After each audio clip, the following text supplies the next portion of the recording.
Hi, today I'm going to show you how to put a select multiple into a layout grid and change the appearance on how it displays within your form.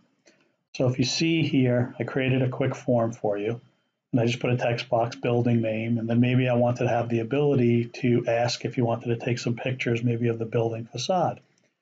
So if you just drag a select multiple up, it appears with a caption, and maybe you put the answer to the select multiple as yes. And then you could have, let's say, an image that says, hey, if the answer to take pictures is equal to yes, then take a picture.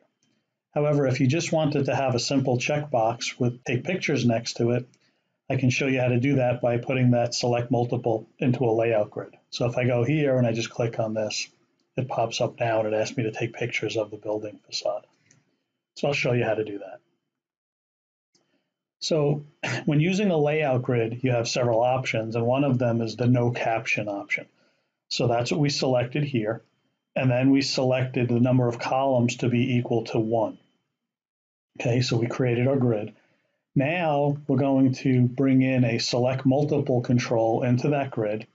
And we're going to do a couple of things here. We're going to, we don't need a caption because we're not using a caption grid. We're using a no caption grid. We're going to come down here and we are going to click on the custom feature, and we're going to say remove border around the answer and turn off the selection outline. And that will allow it to just appear as a checkbox with the answer take pictures in next to the checkbox. Okay, and then when we do down here is we pick building facade picture, and we simply say if the answer to this question is equal to take pictures, then display that question.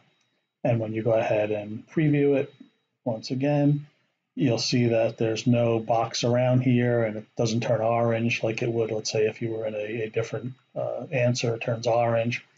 So here we've turned off that highlight that tells you that you're here, and we've turned off the box around it. So you simply just click on that box and your picture pops up.